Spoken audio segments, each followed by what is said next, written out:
Hi everyone. So today I've got an exciting video because I'm going to be talking a bit about brands that I love and am loyal to, as well as ones that just haven't quite piqued my interest, and for that reason I'm not that interested in. My friend on Instagram, and she also has a YouTube channel as well, Mariam. I've been following her for quite a while on Instagram. She does amazing eye makeup, and I often do save her looks into my collection for future reference because I love drawing inspiration from her. And like me, she loves indie brands. So this is a collaboration with her. I'm gonna leave her video in the description bar below for you to check out. This could potentially be a bit controversial, but you know, it's makeup, it's all subjective, and we don't always have to agree all the time. I feel like my audience is mature enough to know this.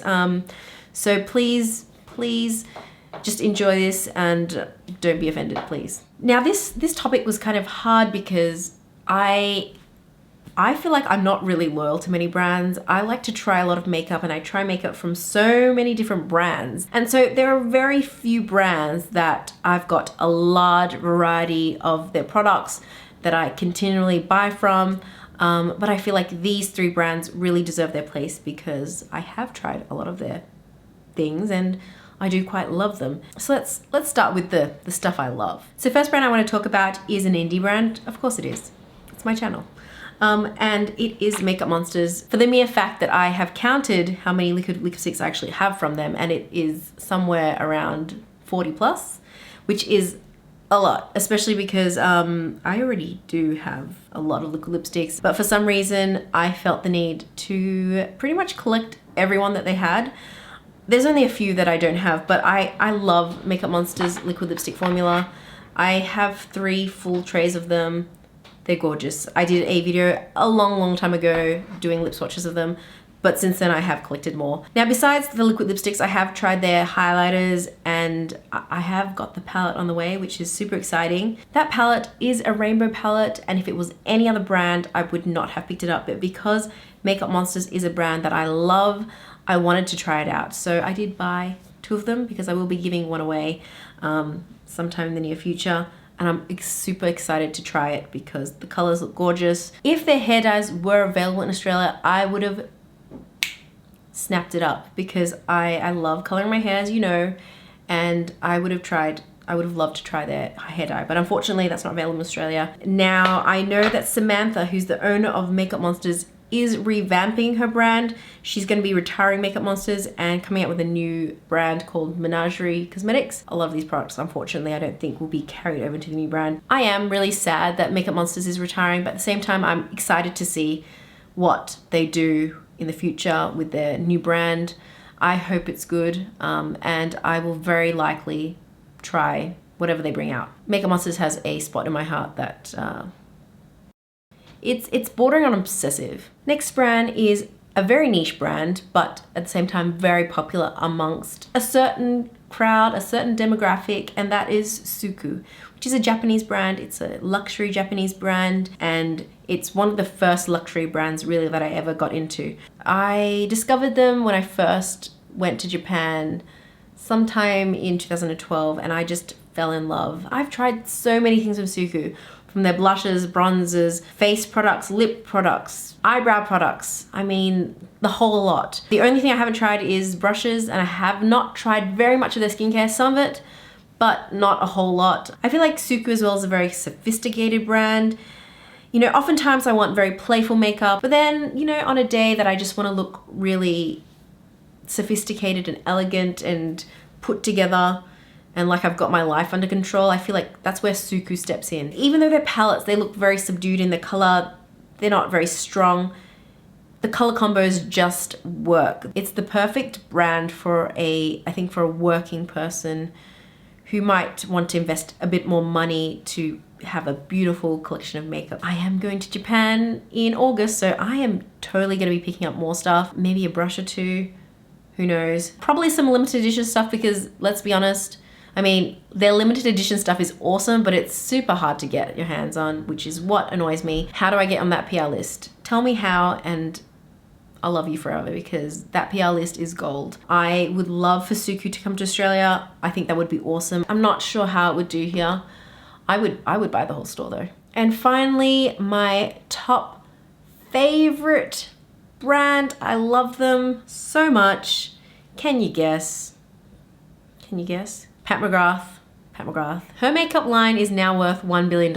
I think that's saying something. Her makeup line is brilliant. For a brand that is so young, I feel like they've released an amazing amount of high quality products. I have tried not to buy everything, but then I've ended up buying everything because I just love all her stuff. Even if I have something similar, I just want everything. Pat McGrath is also a makeup artist I highly admire. I think she does some beautiful work. Oftentimes I see her images on her Instagram and I want to recreate them because I just think they're absolutely amazing. And her marketing, like, let's talk about her marketing. She is a very clever businesswoman, highly creative, and she knows who to use to get people interested. Every time she releases something, even if it's not reinventing the wheel, I feel like one of the reasons why I love her brand is that she always kind of pushes boundaries, and she brings out stunning color stories with her Mothership palettes. They were beautiful.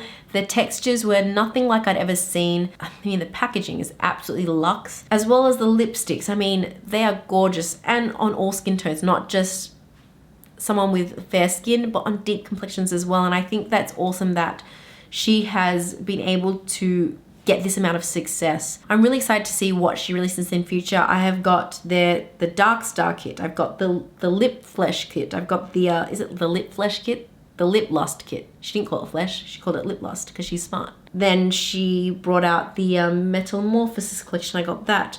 The Mothership palettes, the matte trans lipsticks. I mean, recently she brought out the highlighters. I can't get enough, and I don't know when I'll be able to not buy whatever she's releasing. Yes, there are a few hit and misses, but for the most part, there are hits, big hits. The only thing I guess that would prohibit me on buying anything is, you know, the price. I'm excited to see what else she brings out in future, and I will very, very likely buy it because I love Pat McGrath Labs, and I just love everything they release. Honestly, it's a weakness. It's a weakness. So it's time to get a bit controversial and talk about 3 brands that I'm just not interested in for a myriad of reasons. The first brand I want to talk about is Tarte, and this is the only thing I own from Tarte. This is a shape tape concealer in light, and this looks very strange on me. I feel like the coloring for the Shape Tape range in itself is not particularly good.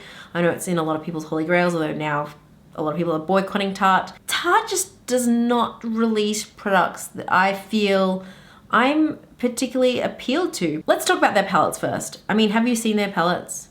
They all look very similar. I think if you have one Tarte palette, you've probably got them all. I have heard a lot of people love the Tartelette in Bloom. I've heard good stuff about them, but I do have those shades already, and I'm not going to go out of my way to buy a Tarte palette. I can't comment on the quality of it, again, because I've only tried their Tarte concealers. I'm still waiting for the day that Tarte releases something that I am somewhat interested in. I might have picked up that Icy Bitch palette had that actually been a real palette, but they weren't smart enough to do that. So the next brand that's on my list for similar reasons is Benefit.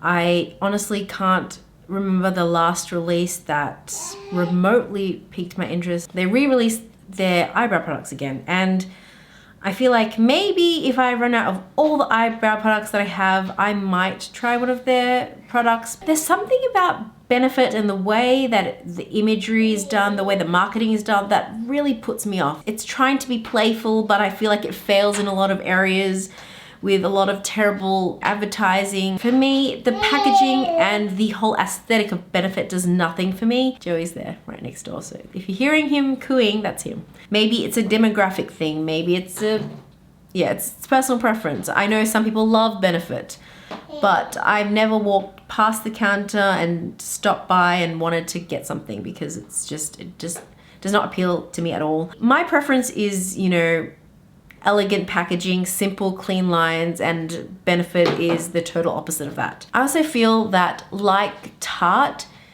Benefit and their shade ranges and, you know, what they have to offer doesn't really cover the full demographics and people of deeper skin tones. Like Tarte, I do feel like Benefit does cater more towards people with light to medium skin tones. You really don't see very much for people with deeper skin tones, and I think that's very disappointing, especially as they're an international brand. You know, they've been around for a while and you hope that they might be a bit more inclusive, but unfortunately they're not, and that's another reason why I'm just not that interested. I think by not being inclusive, not only are they shunning away potential customers, but also losing out on, you know, a potential share of the market to other brands that are being inclusive, that are bringing out you know, an even range of complexion products, not just really fair blushes and, you know, kind of shades that would only really appear on light skin tones. It's not very impressive. I'm not very impressed. Now, the last brand I want to talk about is one that I feel will be a little bit contentious, because I know that there are a lot of people that are a fan of this brand, but I have included this one because I used to be a fan and now I can't really see the light at the end of the tunnel, and that is Urban Decay.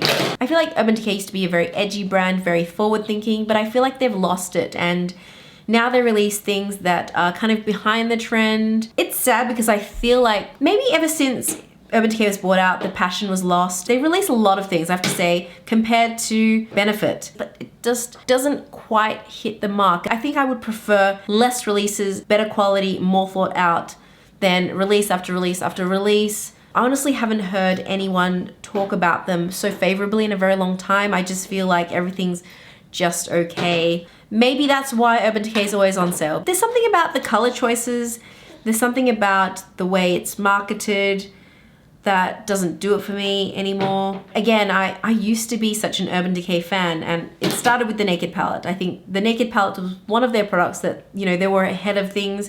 So for me, I haven't actually picked up anything from Urban Decay in a very long time, and I actually, to be honest, don't even use a lot of the stuff that I have right now. I want more from Urban Decay. I want to see more inspired releases, more interesting products, and I'm just not, I feel like I'm not getting it. So that's why they're on my list. So that was my list of brands that I love and adore, and those that just not really doing it for me. I'm really interested to see what Mariam says. Anyway, if you want to see more of my face, please subscribe, and I hope to catch you in the next one. Thanks for watching.